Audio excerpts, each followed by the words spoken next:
everyone. So we'll get started in a minute or two once Vaishnavi is with us. So just bear with us till then.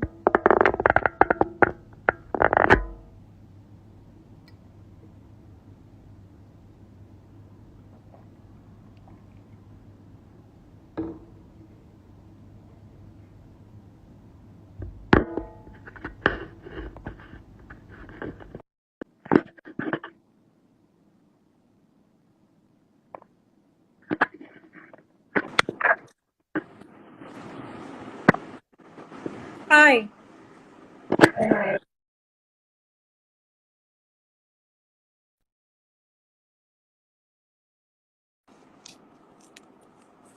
Hey, can you hear me? Yeah, now I can. Okay, great. Nice to meet you. Thank you so much for joining us today. No, thanks for asking me.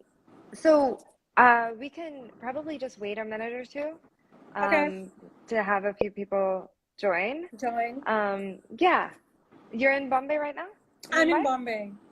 And Okay, you're in? Bangalore. We're lucky with the good, the greenery, a little bit of greenery that we have.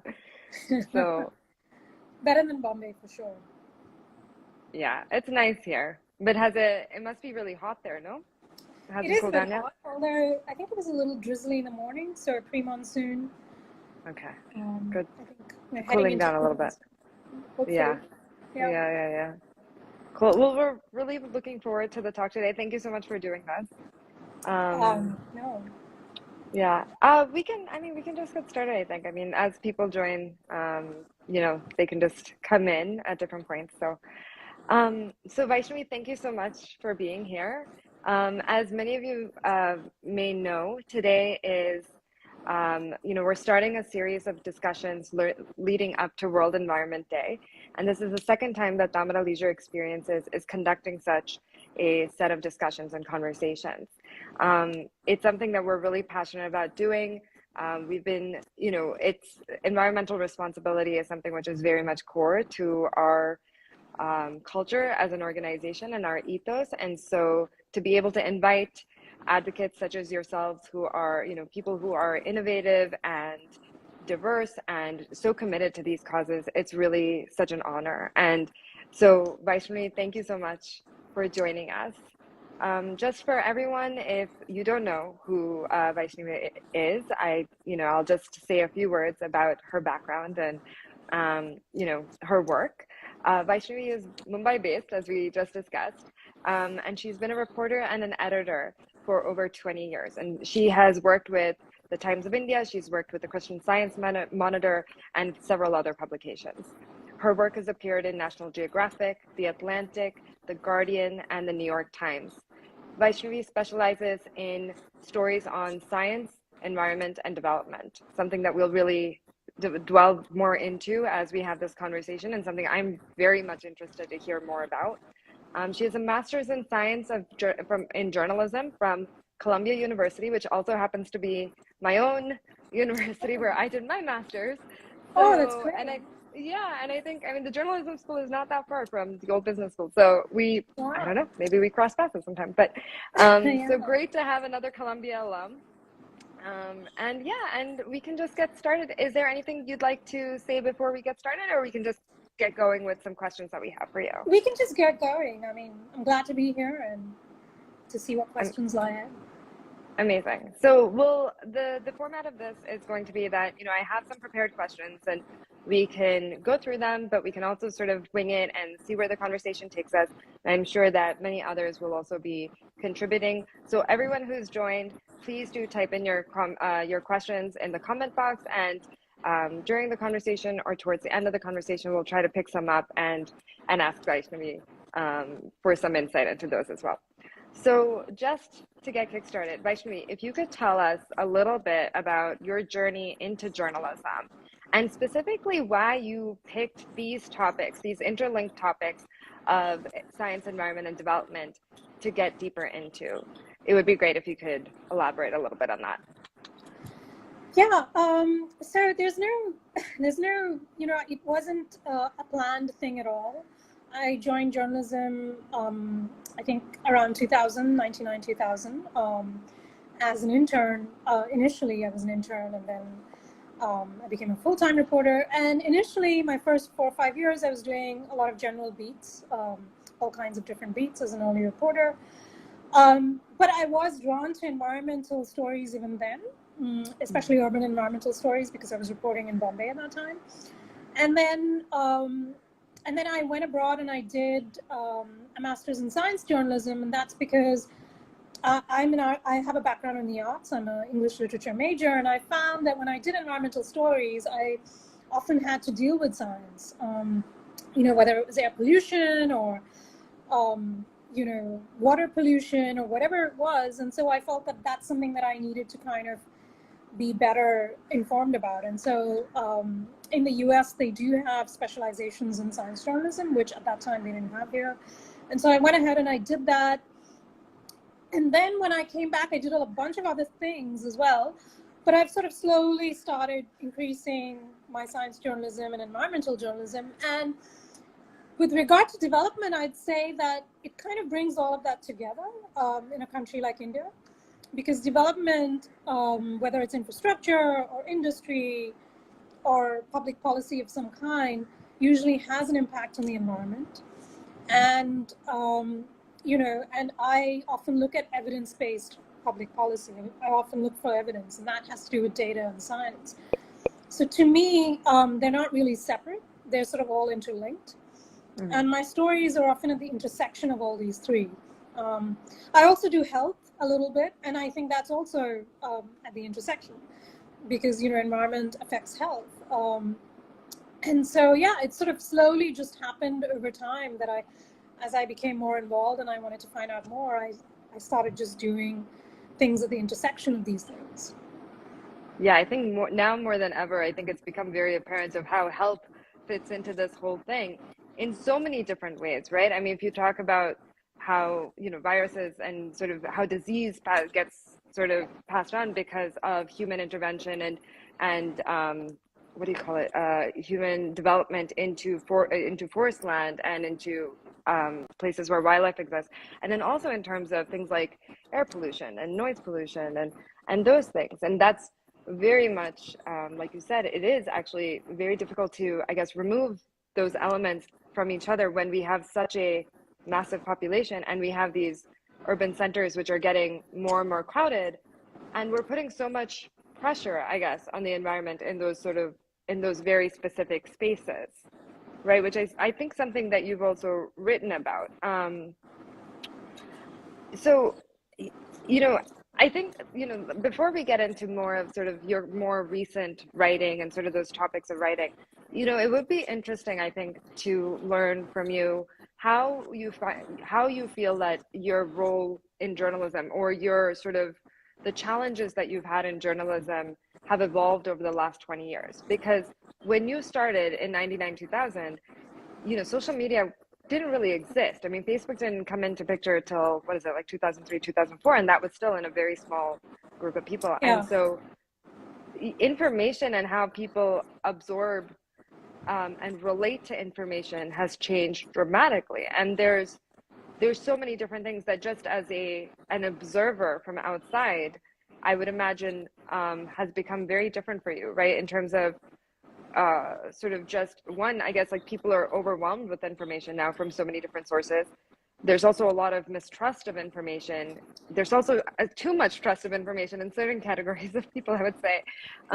So how has that changed your sort of perspectives on the work that you do, your profession in general, and how you mentioned also evidence-based data really in how you do your work. And so has that been a new thing that you've been doing, or is it something that you always had as part of your process? Yeah, I don't think I had it at the beginning, but certainly about 5 or 6 years into journalism, I started working on data sets like census data, and sort of looking at trends or environmental data even, and looking at trends that were, analyzing that data to look at trends. I do think that when I started, data journalism, science journalism was very very sort of on the margins, to be very honest. And that's very much moved much more center stage. And that's a great thing, I think. With regard to social media, yeah, it's both challenging and I think interesting, and kind of in some ways it's good as well. It's challenging because the information speed at which information comes to you now, and not just to even to journalists, you know, is so it's so high. There's so much of information that it's really hard to parse it. It's really hard to absorb it. And so, you know, and you have, as a journalist, you wonder whether you should respond to every single thing, you know, and you have to make choices about what to respond to and when, because at every hour of the day, someone is posting something on something, and there is a ripple effect, you know. And as a journalist, it can be tough to know when to kind of engage in that kind of speedy information flow, and when to sit back and say, no, I'm going to keep working on my long-term thing, which is digging into this data and finding out these really important long-term trends that I want to look at, and not getting sidetracked by, you know, the controversy of the day, which right. so There as are a journalist, plenty that of. can be tough, you know, to figure that out, to how to balance that. And I think as readers, I think it's been good in some ways that they do get more information. And I think engaged readers have a way of, you know, giving their feedback in a way that they never did, and also of amplifying good news or amplifying important things. And that can be quite influential. I think Twitter is quite influential in some ways, even though it's a very small number of people. Similarly with Instagram, I think. But also there's a lot of misinformation. There's a lot of fighting. There's a lot of polarization. And that can be, you know, that can also make things harder. And as a journalist, you don't always know how much to respond to those things or whether to respond. And it adds a whole layer of stuff to, you know, the basics of journalism, which is reporting, writing, getting things right, doing your work, you know. Yeah. So good things and bad things, both. Yeah. I mean, polarization is something that's really interesting, right? Because, I mean, the generation before you, in a way, like, they can't mentor you through that. I mean, they've probably never seen the kind of polarization we have today, right? And that's a result of so many things.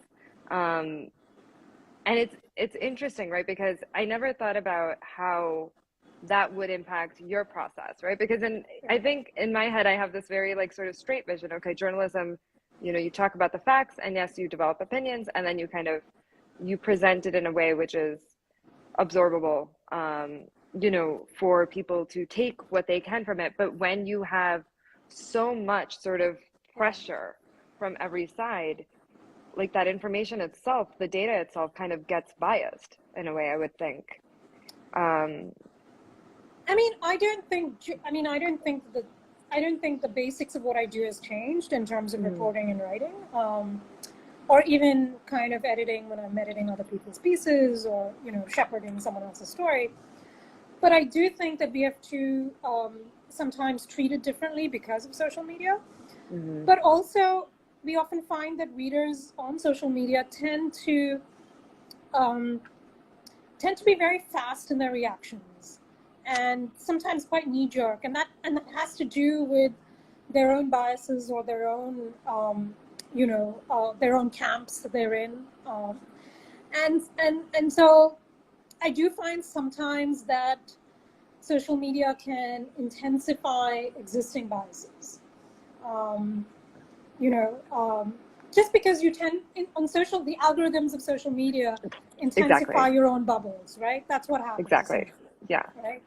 So you're just fed the same thing over and over. You know, people who think like you come across them in their timeline a lot, and so that's tough to deal with. I mean, I've had readers when I've written environmental stories, even well-informed environmental kind of activists, respond negatively because they've just read the headline. And social media really encourages you not to go and read the whole story. You just tweet and retweet and say, how can this be? And, Right. And so, it's a lot of instantaneous knee-jerk reaction, and that can be a little bit tough to deal with. And there isn't always a way to deal with it. Sometimes you engage, and you don't always have the time to engage to everything, with everyone. So, yeah. But it's a wonderful, I think it's great that, like you were saying, like you're bringing people up. And I guess like now finally there is like the guidance, right, of how for younger journalists, like people who are starting now, there's somebody who's been through this, at some level. So I think that's a great thing. I think it is an ongoing discovery and learning for all journalists, to be very honest. I don't know if you saw recently one of the big international papers, I think it was New York Times, I'm not 100% sure. They sort of, 10 years ago, we were all told that journalists have to be on social media, like you can, because that's the place to be. And now they've told, there's this one big newspaper, I don't remember if it was The Guardian or the New York Times, they've said you don't have to be very active in social media if you don't want to be there. Yeah. Which shows you the circle, because they've understood that, it's, some people are good at it and some people can do it, but a journalist who's good at reporting doesn't necessarily have to spend all their time trying to engage with that. Yeah. Sometimes the time is better spent elsewhere, doing foundational journalism. So yeah. Makes a lot of sense. Okay, so getting a little bit deeper into the specific work that you do in terms of science and environment and health and development. I think recently I saw some articles that you had written about the impact of climate change in Mumbai. And I think in the past, you've also written a little bit about deltas and how they have been eroded and how there is further sort of, pressure coming on them because of humans going out into the wetlands and because of the flooding and things like that. There's salination that's happening, salinization. And so there's a lot of, clearly we're already seeing severe impact of climate change happening across the world, but very specifically in India and in several coastal regions and vulnerable areas of the country. What do you think are some of the, I guess the critical ways, right, in which this is going to really change how people in those areas live? Like, how is it going to impact their livelihood? And I guess even more deeply, like, how is it going to impact their quality of life? Like, are they going to have to move? Are they going to, what's going to happen to them? It's going to happen to all of us, I guess, Yeah, so I've looked a lot at climate change on coastlines, and especially in Bombay, but also in the Sundarbans in Calcutta, a little bit in Chennai. In Bombay, I can say for sure that we're seeing increased kind of heavy rain events. The evidence shows that you have fewer rainy days in the monsoon, but you have more extreme rain days. And you also have increasing number of cyclones building in the Arabian Sea, and the Arabian Sea was never a site of many cyclones previously. It was usually in the Bay of Bengal and not on the West Coast. But you're seeing that now, and that's because the Arabian Sea is warming up. And so what we're seeing in Bombay, happening already, but definitely more to come, is an increased threat of flooding during the monsoon and pre and post monsoon during cyclones, of course, during cyclone season.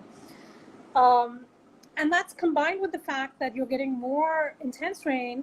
At the same time, the city has built over a lot of its wetlands historically, and it's built over a lot of its like smaller drains and nalas and little streams more recently, and it hasn't built in sufficient drainage, greenery, absorption, places that can absorb that, and so you have increased risk, and this is true of all coastal cities really.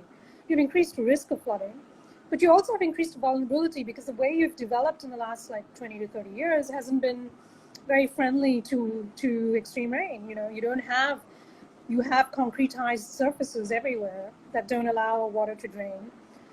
And the people this affects the most, everything affects the most, which is the poor, and people who live in slums. And, Bombay is like, almost 50% slums, 40 to 50% slums. And so those people who don't have like formal housing, who stay in sort of vulnerable areas near the rivers, near the coastline, but also in not pakka structures, like not solid structures. Or they stay on hill slopes. There are a lot of slums on the hill slopes of Bombay. And, they're vulnerable to landslides. And in fact, last year we saw like some of the worst landslide disasters in Bombay during the monsoon, during like a very torrential spell of rain. And so, and I think, some of this is only for Bombay, but a lot of it is also true for other cities. And of course, the other thing that we're seeing is also like increased summer temperatures. We've just had a summer with, surprisingly, early summer, kind of almost like an early summer. And we've seen like heat waves that have surprised everyone. And in cities and in coastal cities where, again, it's intensified by concrete, temperatures in cities are intensified by concrete, and that's called the urban heat island effect, because it sort of absorbs and releases heat into the city. And then on the coastline, you also have humidity coming in from, moisture from the sea. And that also adds to the discomfort. And again, that's really uncomfortable. That really makes it hard to work. It affects productivity, affects health, all these things. And it affects the poor who are out, working outdoors. So yeah, the most vulnerable, the poor, they are the most at risk in a climate change situation. And then, of course, not to say that, others aren't vulnerable too. But yeah. I think I read a little bit about, you had written something. I remember the date. It was March 24th, 2020. I saw an article that you had posted about rice that could be grown in, right? And I think that was a really interesting adaptation, right? Because I would imagine another population of people that would be enormously impacted by climate change are farmers. Yeah. And with us having such a massive farming population and, having this agricultural economy, we can't really deny that, right? But there has to be innovation to really counter some of these things. And there are proactive innovations which are happening. Could you say a little bit about that, that specific, I thought that was really fascinating about the rice itself. Yeah. So I'd gone to the Sundarbans about 2 years ago before the pandemic. And I looked at, what scientists and NGOs as well are doing. And the farmers in the Sundarbans are sort of in low-lying land anyway, and they're close to the coastline. So, but when you have sort of rising sea levels and when you have kind of eroding land, and you have cyclones that are increasing, that bring tides, great storm surge will come in and flood the coastal farm. What happens is that salt comes into the land, salt comes into the water, and that means your crops can't flourish because they can't cope with salt water, right? Mm. And so there was several projects in the Sundarbans which are experimenting with what you call salt-tolerant rice. So there are breeds of rice or varieties of rice, both traditional and that have been bred by institutes and scientists, that can tolerate higher levels of salt or salinity in the water. And so they're trying that out, along with sort of different kind of farming techniques that are more helps them increase their productivity, helps them save water, especially fresh water. And some of that is certainly succeeding in terms of that I met farmers who definitely benefited from having these more hardy kind of seeds that they could grow. Not in completely salty water, like not in the sea, ocean water, in totally submerged salt water, but land that was affected by slightly higher salinity. And that's the kind of adaptation that you see that people are trying out both government scientists, as well as NGOs, as well as farmers themselves, to deal with some of these impacts. I mean, that's just one example. Do you have any more examples? I mean, because this was from 2 years ago. So do you have any others that you could share with us? Yeah. For example, I visited some farms in central Maharashtra, and I was looking at a World Bank project there that was aimed at increasing resilience of farmers. And the 2 or 3 things, I mean, they did a bunch of different things. And that is basically to help increase water storage and water harvesting. Because central Maharashtra sees a lot of droughts anyway. And they expect that to increase, you know. It's a very arid kind of landscape to begin with, you know, Vidarbha, and these are the places that really suffer when there is a drought. And so the World Bank project, but also other projects, not just the World Bank, you know, they look at a sort of array of not one single measure, but an array of small measures that can overall increase resilience. So one is water harvesting and water storage, water saving. Second is encouraging sort of intercropping and not monocropping, which means that you don't just place all your bets on one big commercial crop like sugarcane or, you know, that's lucrative in the market, but you sort of, you know, you spread your risk across several crops. And one of the ways in which farming has changed in the last 20 to 30 years is that farmers became sort of more hooked onto very commercial lucrative crops. But they were like single crops. And so if something bad happened, if the crop got wiped out, you were wiped out, you know. And so sort of to spread your risk, they encourage kind of different kind of crops to be done. They also encourage, meaning they're also promoting insurance, crop insurance, and that's like an important thing, so that if you pay into insurance, if your crop fails, at least you get some, it's covered a little bit to some extent, if not the full extent. So both the government has some insurance schemes, and then they also try and you know, encourage them to do things like drip irrigation, and you know, other ways of using water that's more sensible, that's efficient. More efficient. Using, you know, crops that aren't too water consumption oriented, like that aren't too, you know, they don't require so much water, or at least to balance it out. So a whole bunch of ways in which they're trying to adapt. You had mentioned insurance, and interestingly, there's also this insurance scheme for farmers who, because farming has developed and spread so widely, and because the interaction of farms and wildlife is becoming so difficult, there's a pretty decent scheme, I know, in which you can get compensated for any damage to your farm which is caused by wildlife. So especially, I mean, elephants cause a huge amount of damage, and it's at least a way for the farmers to stay afloat and to manage their livelihood, even though the crop is of course getting destroyed. The farmers are staying in farming because they have some security blanket to kind of, you know, to hold on to in cases of this. But I think that is also a really interesting side effect, right, of climate change and sort of the impact of development on environment, which is that this, you know, we are sort of encroaching now so much onto land which isn't traditionally ours, and it's a tough balance, right, because we have to feed people, and you know, we have to grow crops, and at the same time we can't you know, the people who are growing those crops need to be safe, but we also need to manage the wildlife, and we don't want to, of course, cause much more damage to their habitats, which is obviously going to have a whole consequence of issues as well if we continue to go down that route. So do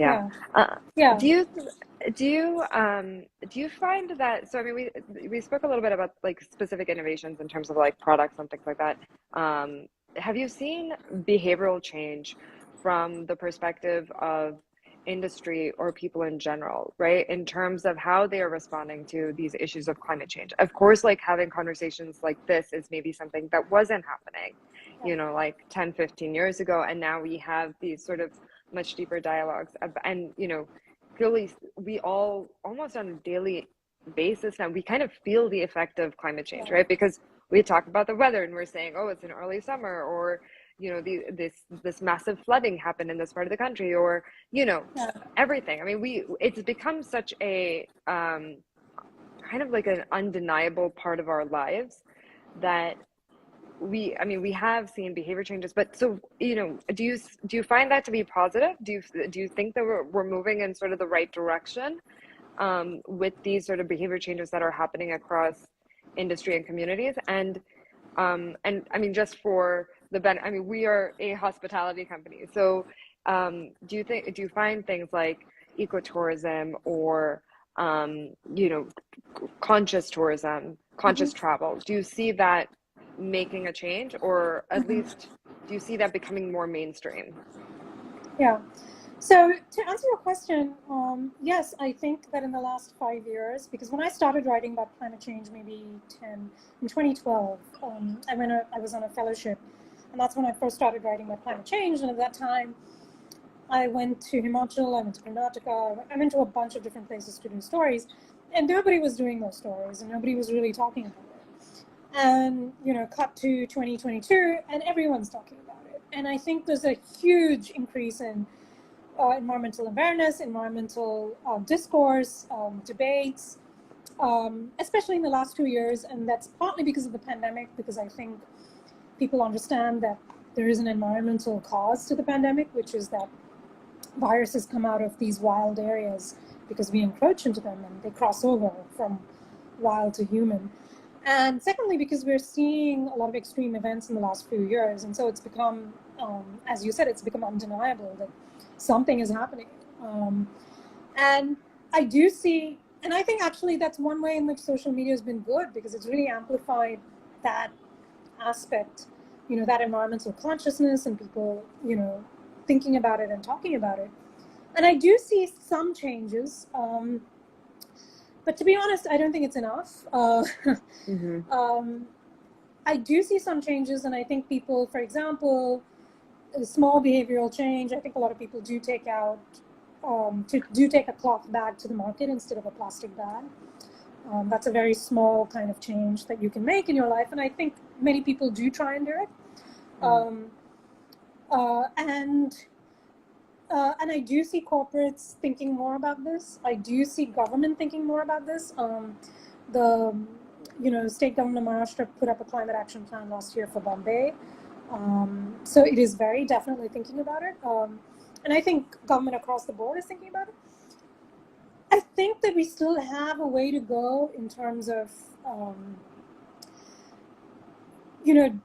it's sort of permeating the whole system, doing things that really work, understanding what really works, and taking it really seriously. With regard to ecotourism, because I travel, or I have been before the pandemic, I was traveling a lot. So I do see a lot more of these sustainable kind of properties or ventures. And I think that's good, but I think that, that's a very small niche, and that's not good, to be very honest. It needs to be mass. Just like with corporates, I think they put a lot of their CSR now into sustainability, but that's, again, that can't be segregated. It has to be part of your system. Sustainability has to be part of the system. It can't be this one thing that you do on the side, because the whole system is unsustainable. And so you have to change your system. So I think a lot more needs to be done. Yeah, no, I agree. I don't know how much you know about our organization, but I thought I'd share a little bit, because we think about it, I think, very similarly to how you're thinking about it, right? In the sense that, so our organization, for us, sustainability is actually part of everyone's KRA. So there, because we say that it is not a single person's job, it's really everybody's job, right? And we say that we're responsible hoteliers, and as a result of that, it needs to be permeated throughout the organization. Everyone has to have a vision of what can they do in their role towards helping the situation, right? And we also believe that it cannot be niche. I completely agree with you. I think in hospitality, there is this sort of preconceived notion that sustainability can only be, for instance, in luxury tourism, or in, very rustic tourism almost, right? Like, this term eco resort is something which, of course, it's there, but really any property, any hotel property has the ability to be more sustainable than it is. And for us, so what we've done, for instance, is that we have 3 different brands. We have Tamara Resorts, and then we have Obai Tamara, which is an upscale business hotel, and then we have Lilac Hotels, which is mid-segment. And there's a way in which you can apply these sort of concepts of sustainability across all of them. So for instance, in Lilac Hotels right now, we're doing a solar project because these are properties which are located in cities. We did a pilot, we get excellent results, and there's an actual ROI to implementing a solar project in that hotel. You would treat that very differently than what you would do in, say, a rural part of the country where some of our resorts are located, right? And there you do, for instance, a lot more rainwater harvesting. You do, we actually, one of our properties is located on 180 acres of organic coffee. So like, that the fact that we are doing organic farming there, but even more so, the fact that we don't do shade management, which is essentially uprooting the trees, has meant that the direct impact of that is that we have not had severe landslides on our property, even though the entire district has actually seen the severe landslides over the last 10, 15 years. We've been there, we've been operating for 10 years, that property, and, we were in construction for years before that. And, because the soil is so strong, we know that we are actually avoiding humongous risk to ourselves by doing this one thing. But that's what I mean. I don't think that this concept of sustainability should ever be sort of, I don't know what the word is, but like nicheified, right? Like you can't really, it's got to go across, and it's got to go into really, just the way that you think about it has to permeate across, and not be sort of siloed into these specific buckets. And I think that's the way that we think about it. And really, that's one of the big messages as an organization in hospitality that we're trying to get out as well, because I think we're really trying to set an example for the industry and saying that, hey, listen, this is what we're doing. We'd like everyone to learn from each other and really become more conscious about how this can be done in so many different ways. And I have to be honest, so one of the things is, in the last couple of years, I have seen mindsets change. It has become easier, like you said, right, to talk to other people in the industry and in other industries about how this is something which is important and how we can do more. And before, it was very much like, no, like this won't work, this doesn't work, and I see a huge amount of change in terms of the openness to this, right? And the possibility that we can affect change. And maybe that's partly because it's become inevitable and we have to accept that it's real and it's coming for each and every one of us in a way. But at least, I guess, like, there is some sort of action now kind of happening as a result of that, and, and movement towards that. So sort of, this is my last question, and of course, we'll ask for questions from everyone who's joined us, and do you see that? I mean, one of the things about it being intrinsic, right, is that policies also need to be looked at, right, and the role of policymakers, the role of government, it really does need to adapt to this and make it such that the whole ecosystem is affected, and not just it's not just like one industry to the other or anything of that sort. So what do you see as sort of the major ways, what have you seen, I guess, and what do you see as sort of the possibility in which policymakers, corporates, and sort of practices, infrastructure development, how can that all sort of change and then come together in order for us to move forward, in order for us to have a more sustainable planet? That's a tough question. I mean, I do see policy changing a little bit, but so for example, in government policy, you have an afforestation policy, right? If you cut down trees, you have to replant them elsewhere and things like that. But again, that's a kind of that's not a systemic approach, because sometimes what happens is that you plant it elsewhere, it's a monocrop, you've denuded one area, which which creates an impact in that area that is not being dealt with, and you've maybe planted the wrong trees elsewhere.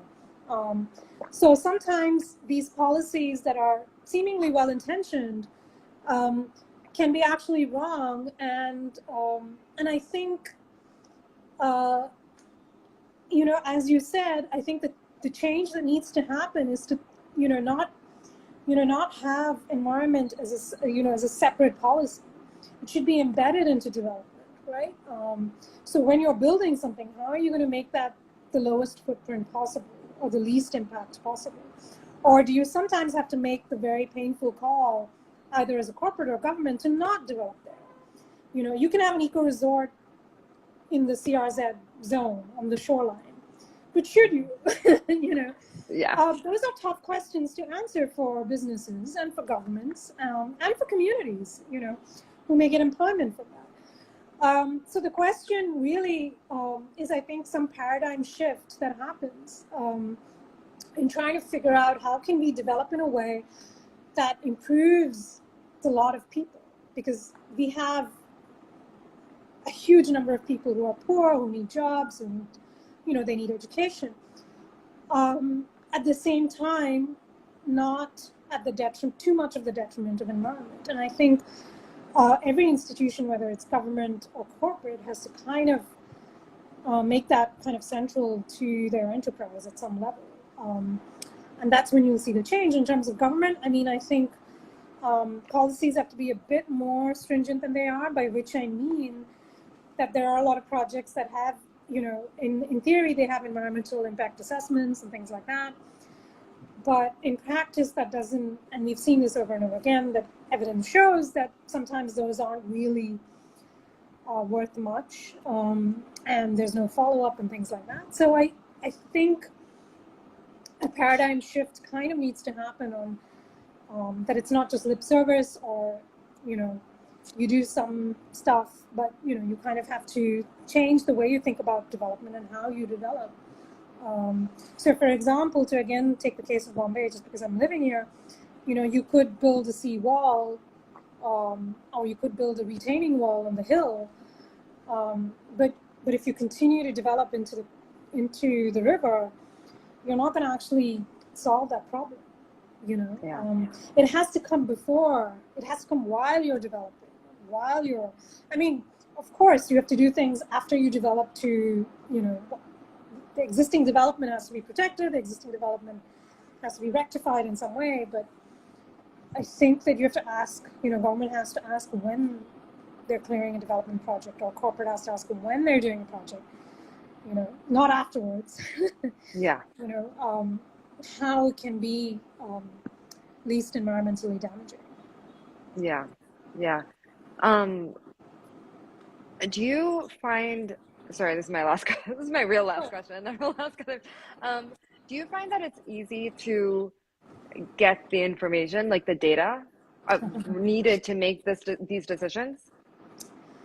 It's easier than it used to be. Okay. Data in India used to be really hard to get, and since the internet, and that's one of the good things about the internet, there is more data online. You don't have to go to some bureaucrat in Delhi to dig out data and hope that he gives it to you. There is more data that's put online, and that's at great help.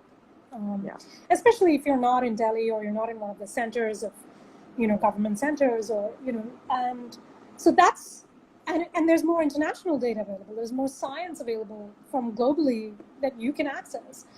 And sometimes that can tell you stuff, that we don't have local science for.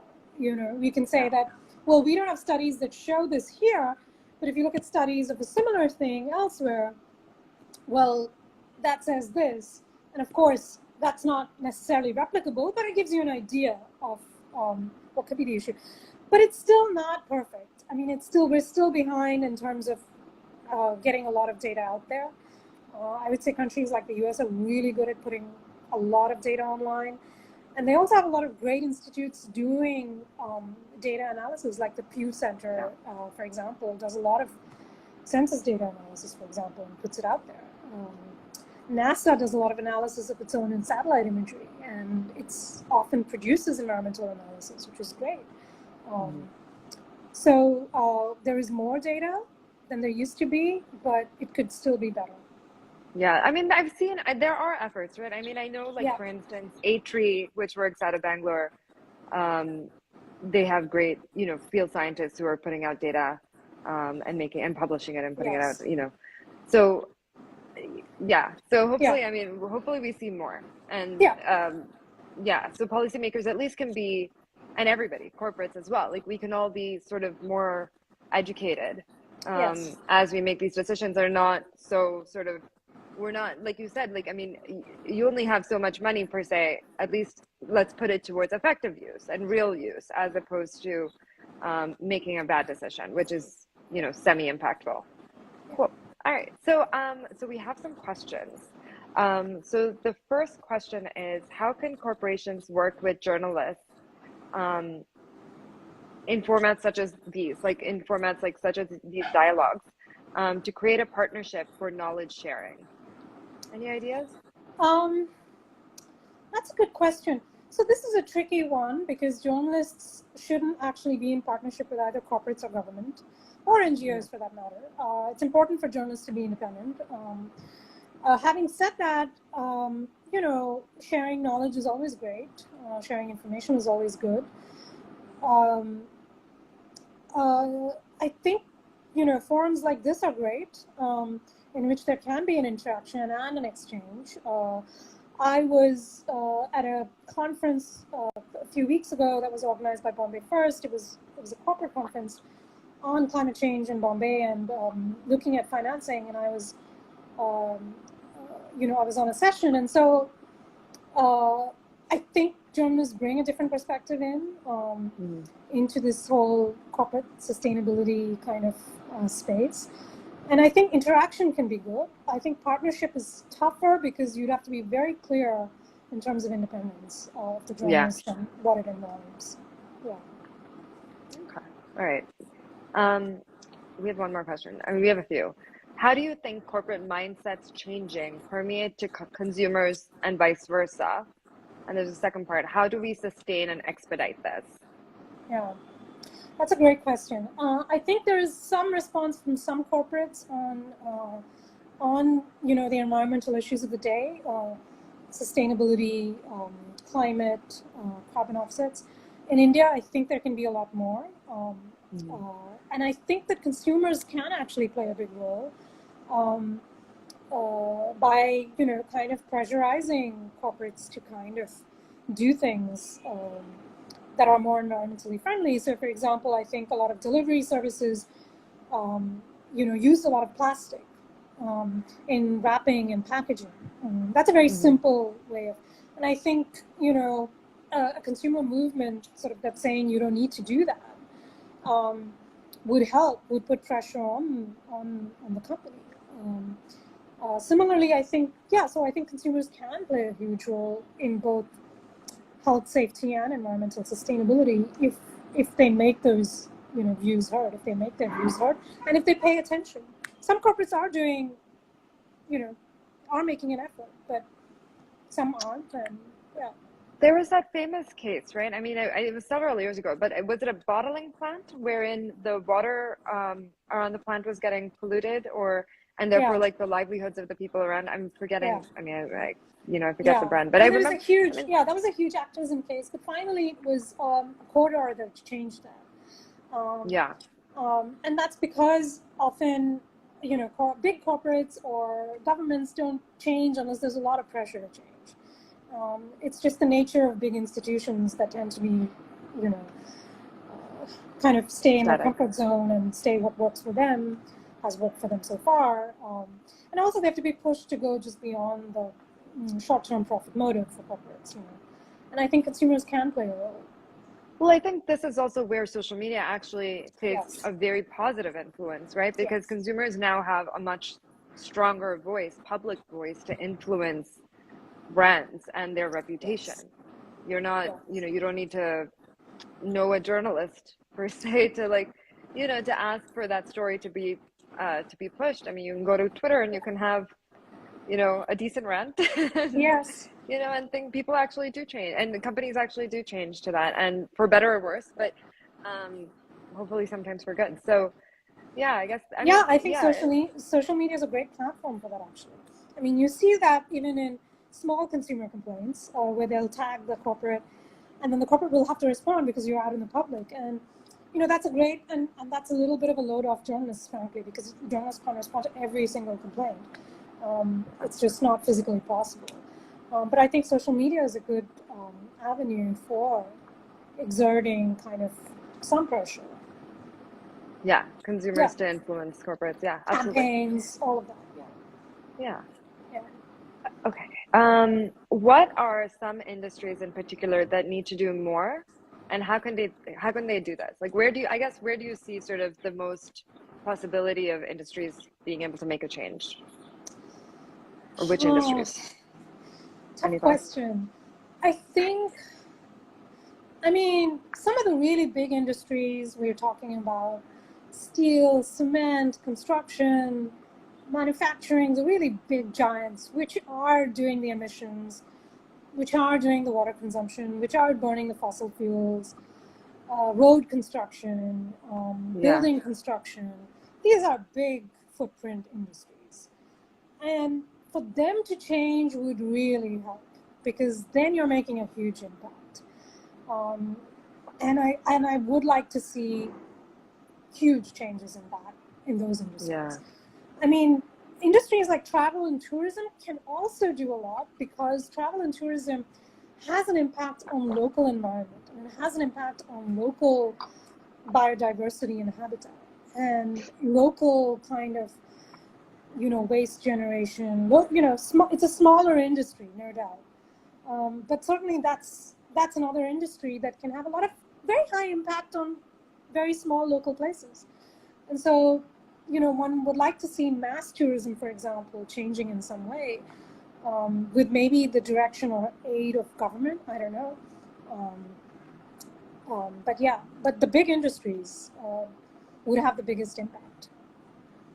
Yeah. I mean, what's interesting about that, I think, is that, the availability of certain technologies around this, I have found is a bit limited, because Tamara, we design and construct all of our buildings, and so we realize that has an environmental impact, and we try to do it as responsibly as possible. Like, so for instance, the Hotel Obay Tamra that we launched in Trivandrum in end of 2019, we were able to pursue Griha certification, right, which is very similar to LEED. And so, but that's a decision that a corporate makes to commit to that, and to go to that, and to do that. And actually, I mean, even the standards and certifications, they're not always perfect. You can get to them as close as you can, but like I said, it is a commitment from the business. And oftentimes what I've seen with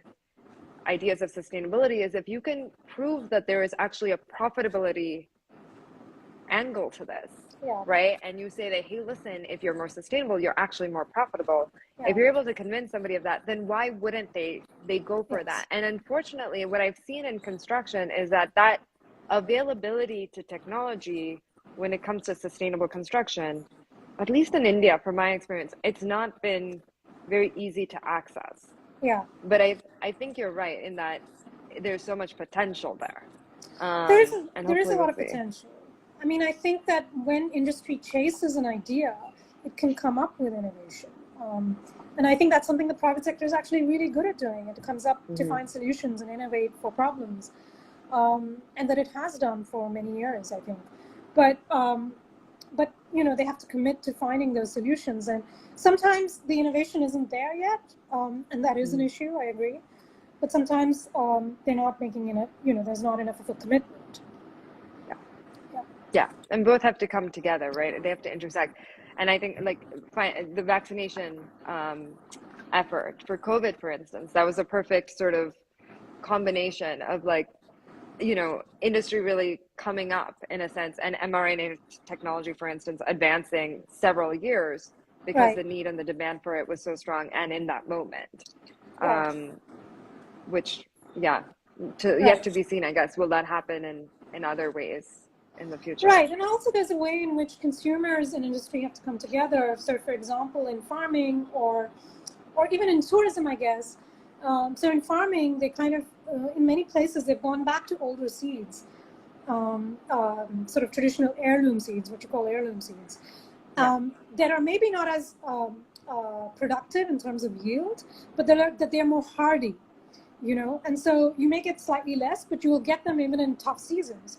And so you kind of have to compromise in a way that's not unprofitable, but maybe not short-term profitable. And that's something where, everybody has to kind of be on the same plane for that, and I think in tourism, that's also the case. And I think that the tourist who goes in, if he wants a small box room with an air conditioner, maybe he should change that idea. And maybe the hotel should promote, a simpler, it doesn't have to be high tech, it can be very simple, seemingly more basic, but also really nice too, No, I mean, there's hospitality. I mean, we and travel and tourism in general, like there's so much that we can do. And what my take on this has always been that it's really just about thoughtfulness. And if you can apply that thinking to it and you look at it holistically rather than sort of like, in this sort of siloed way, there's actually a lot that we can do. And what I've seen is that consumers are more and more willing to adapt. They're so much more conscious of it. There's so much more they're educated to start with about these issues, but then they're really willing to sort of be open and listen to it. And they're not sort of calling it a gimmick or anything like that anymore. It's really not that anymore. It's that people, they genuinely just want to see that a business cares and they're willing to, to go along with it, really, because they understand the larger purpose of being responsible. Okay, so last question before we close.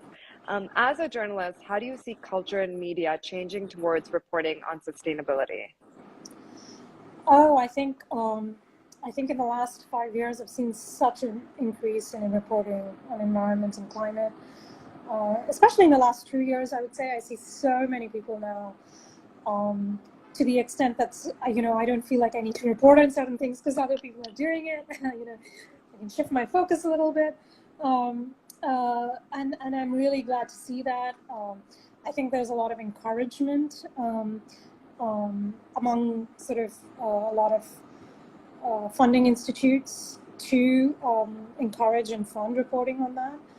I would like to see, and certainly for the first time, I'm seeing a shift in management, media management, and editors suddenly wanting that. Interesting. Whereas I think environment used to be much more of a side thing and not a sexy subject at all, not like politics or business or, defense. These are the sexy subjects. And suddenly it is becoming, even for management and editors, a bit more interesting and important. So I see a lot more stuff on the front page. I see a lot more focus, and that's great. And I just wish that it didn't require disasters to incentivize that or to change that. Yeah. But that's how it is, and that's human nature at some level. So I think there is a lot of change, and I hope that change continues. Yeah. Like you said, I mean, we would hope that there was no disaster associated with this. But unfortunately, I guess the situation it is critical, right? We're in this sort of critical moment. And I think that the role of journalists such as yourself in reporting, and especially, using data to report and science-based, using science to report, it's such an important role that you play for us, as consumers of information. So thank you for your role in what you do and bringing that information to light. Thank you so much for being here today. I hope you enjoyed this as much as I did. I found this so interesting and, you know, really fun. Something totally different from what I usually do as, you know, as part of this organization. But this has been great. I want to thank my team also for getting this going. You know, like I said, this is the second sort of time that we're doing this. So thank you so much. Just for everyone who has joined us today, thank you so much for joining us. And thank you so much for your questions and your contributions. We will be having another session tomorrow at 5 p.m. and that will be with Maya Scumble, who is a wildlife photographer, and he will be talking to us a bit about the age of social media and image-driven news stories, in fact, and how photography has become an even more powerful tool in environmental activism. So I hope all of you can join us today. Join us tomorrow. And Vaishnavi, again, thank you so much. It's been such a pleasure to speak to you. And, you know, you're a friend of Tamara for life now. And hopefully at some point you'll be able to visit one of our properties and visit us. So, but thank you so much for everything today. Thank you for having me. I enjoyed that. Thank you. Great. Thanks, Vaishnavi. See you later.